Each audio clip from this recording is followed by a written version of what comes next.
As I was driving, I was sitting here thinking about addiction. And in fact, I was listening to Demi Lovato's song called Sober, and she's actually singing about not being sober anymore. And it just deeply touched me, as it does every time I hear it.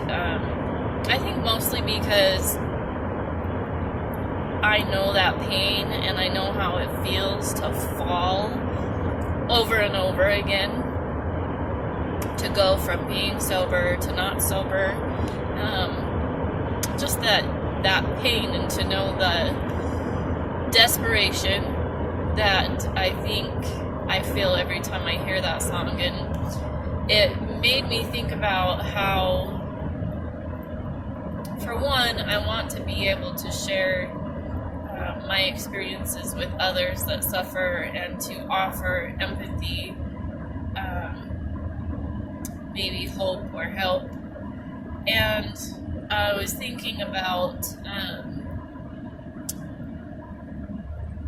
that point in addiction where you give up and you've had enough and the fight is too much to handle. And I mean, you just picture the person that you love that's suffering with addiction, or yourself, and balled up on the floor, you're crying, you just literally can't take it anymore. And I wish that I could be there and be present for anybody that's at that point or experiencing that, and lift them up and just say, it doesn't matter how many times you fall, just get back up. Just keep getting back up until you don't fall anymore. That's what I would want to say if I was there at that point. And ironically, I know from experience that typically when somebody is at that point, they're all alone, because it's become unsafe for anybody else to be around you. So typically when you get to that point, you're completely and utterly alone, or you think you are, where you start to think, okay, what can I do now? Am I going to die? Do I want to die? How can I stop doing this? I don't want to get high anymore. All of those thoughts and emotions and feelings. And typically when you're there and you're really going to be able to make a change is when something happens. And that something that happens is you realize you're actually not alone. There is one who is always there, and that is your Savior, Jesus Christ.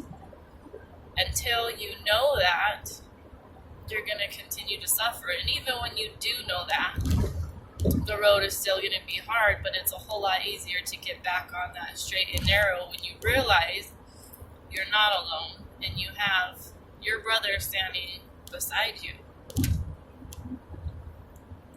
Speaking of brothers, I've been thinking a lot about my brother.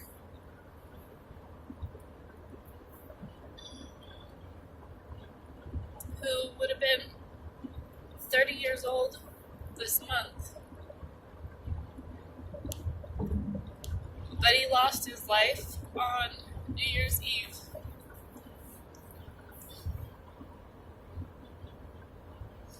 And he lost his life to addiction.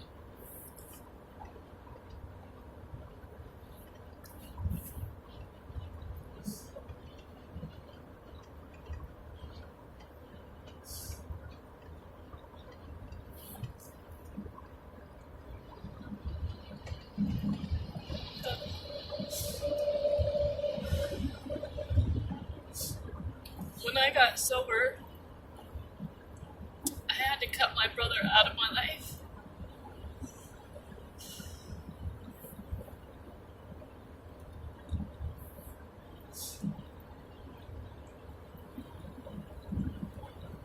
Eventually, shortly before he passed away, we had a conversation that ended up a fight, an argument, disagreement.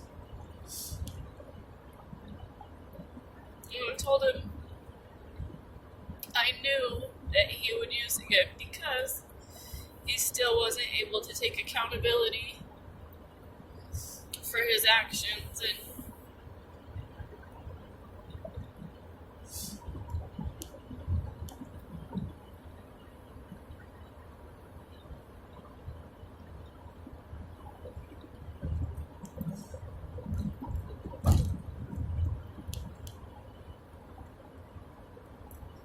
I wish that instead we could have had a conversation about how I've come to be able to be healed and what worked for me. And I know that I can't go back in time and I can't change it.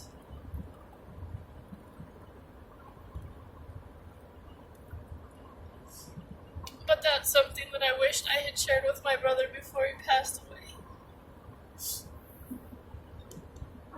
I do know that now that he has passed away, that he already knows that. He was able to learn of that himself firsthand, and I have no doubts that he's met with Jesus. And that his soul is free. I just wish that he could have learned that.